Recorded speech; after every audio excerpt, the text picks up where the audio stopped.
Like I was scrolling through your content before we started this because Okay. I was just like, let me Okay. I was like, let me refresh myself. And it's just like some of the things that I see, because even in today's culture where you see people talking about relationships and stuff like that, I think what you don't always see is a nuanced approach to it.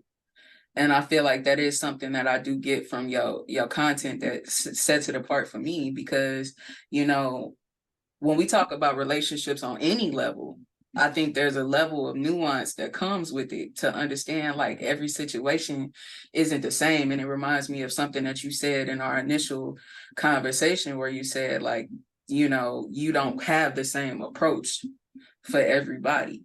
And why is that? Because everybody is different. Like you can't say what works. I'm a firm believer. Um, in friendships, relationships, just personal life, what works for you ain't gonna work for everybody.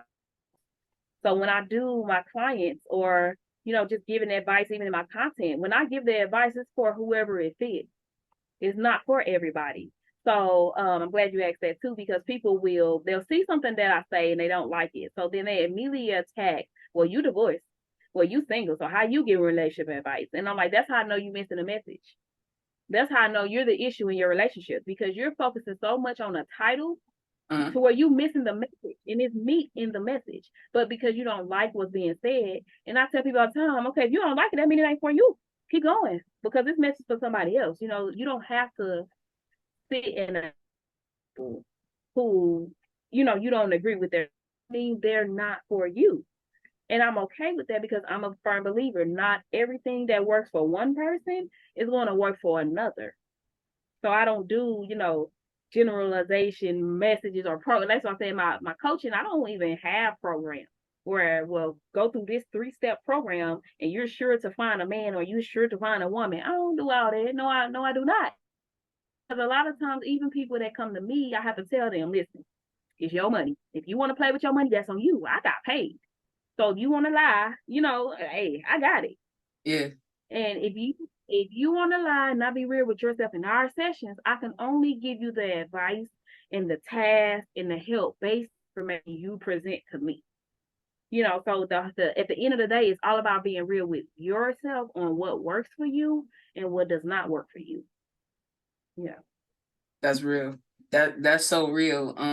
Actually, like when I think about stuff like that, I'm that person that, you know how you can grow up and be that friend that everybody comes and talks to for advice. Yes. Yeah.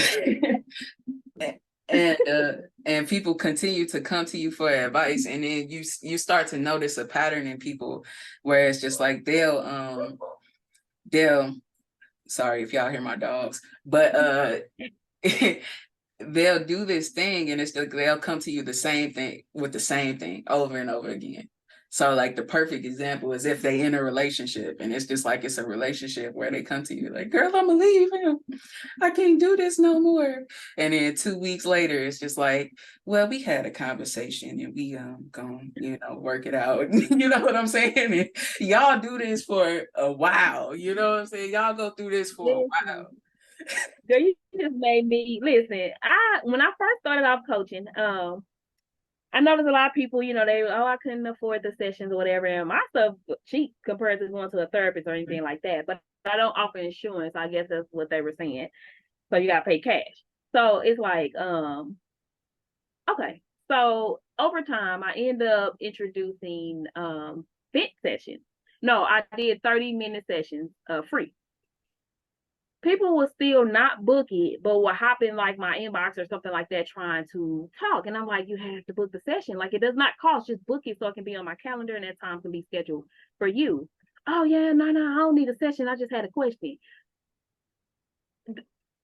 You can ask your questions in the thing. It's free. So then when I started doing it a little bit, and then I started noticing, I said, you know what? I said, y'all just be talking just to talk. You don't even want the change. So then I started offering the event session, and I started charging for the event session. And Mm-hmm. I'm like, when I was doing it for free, first of all, y'all didn't even want to book it when I was doing it for free. You just felt like I was supposed to listen to you through my inbox or whatever. And then I was like, but then the ones who I did listen to for free, you kept coming back with the same old, same old, same. And I'm like, oh my God. And then I'm telling them, giving them advice, right? And everything I say to them, oh no, that's not it. It's X, Y, and Z. And I'm like, if you got the answers, don't come to me. Why are you still to come back with the same thing? If everything I tell you, you telling me, no, I'm wrong, that ain't it. Well, why you come to me for advice? Like just sit with yourself in your head and create your own solutions then. Yeah. So I said, you know what, people are draining. So I started charging for my vent sessions. I'm like, nah. Because the life coaching sessions is you get actual tasks in those sessions. But with vent sessions, just come talk your talk. I give you my advice, go on about your way. So that's why I offered, vent sessions. So I did notice too, a lot of people, they did not want tags.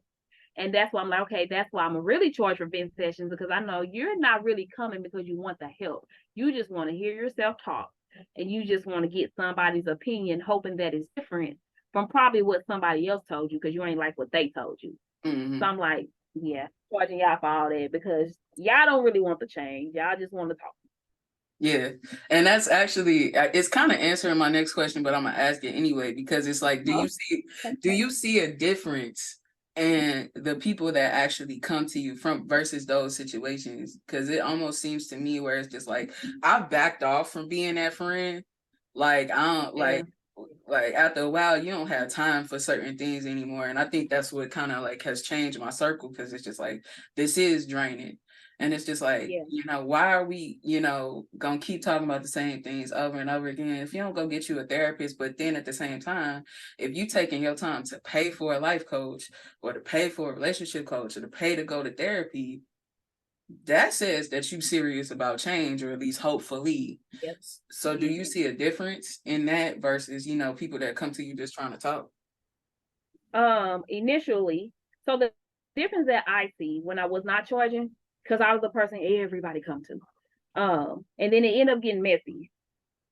So because like I'll tell them something, and then it was like they was going back telling other people. So now in my actual business brand, I have disclaimers that they have to sign. And before we start a session, what I do is, my biggest thing is, I don't name no names. I don't want to hear any names. If you name names, and it's all in my contract and stuff, I had you can book again on another, like, I want to make you pay another session, but if you can't abide by not naming names and we getting this personal like this, then the session, I'm cutting it off. Like, that's not what we're here for. I'm not your homegirl. We ain't here to talk about people around the city and all that. We talking about a problem because we trying to address the problem and get to the root of the problem so we can move forward. This ain't no home girl, home like, situation. So it's like, I find that people start to do better when I start having to charge them to be actually professional, versus the ones where it was getting like so many free talk because I was just a home girl, or just a safe space for them. I felt like they were talking more. They were like worse, because it's like, oh, well, I can just go to her and vent about whatever and then go back to my old lifestyle. But then actually coming to me doing sessions, I'm a life coach, but my principles on accountability and mindset change. So now when I have to start holding them accountable for them and their actions, it was like, oh dang, I can't come to her unless I know I'm ready, because she ain't finna sit here and let me talk about other people. She ain't finna make me put the blame on them. She finna bring that back full circle, and I'm finna really have to look at myself. So yeah, I see a difference in people. First of all, it cuts out people that come to me, because now I ain't playing and I'm really about business. So they don't come. But the ones who actually pay to come, I notice, even then when they talk to me, and sometimes even the ones that I do follow, when I see they post, I'm like, okay, I see this planet. I see they're not fully there, but I see it working. It working. Yeah. Because I mean, ultimately, it's a process, which is, definitely, and it's not a process on your time. You know what I'm saying? That too, that's one thing too I've learned in my coaching. Like, I can't write people off just yet, because sometimes like the process takes longer for some than it would for others. Yeah. So. Yeah. So like, I don't know why accountability is sticking out to me right now, but it is. And like, just thinking about that accountability piece, because even when you think about working on a relationship with yourself, working on relationships with other people, mindsets, outlooks, and everything like that, something that sticks out to me is accountability. And, you know, I find in certain dynamics, sometimes people don't always like to be held accountable. You know what I'm saying? It's like when people come and like, again, like we just said, where, well, you did this to me, this person did this person did that. It's just like, okay, yes, that's true. Can we stop talking about that now and let's talk about what you can do about it? Yeah. Like, I feel like when people don't take the accountability, you make yourself powerless.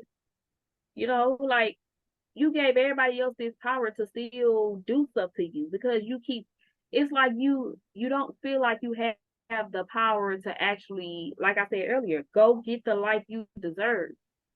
You know, if you don't want to keep getting hurt in the same way, nobody's going to stop and say, you know what, I know your worth, let me stop cheating on you. Nobody's going to do that. No. If you feel like you're worth, you know, especially if they ain't ready to stop. So it's like, if you know your worth, though, you put that requirement in there. You put your foot down to accept or not accept certain things. Yeah.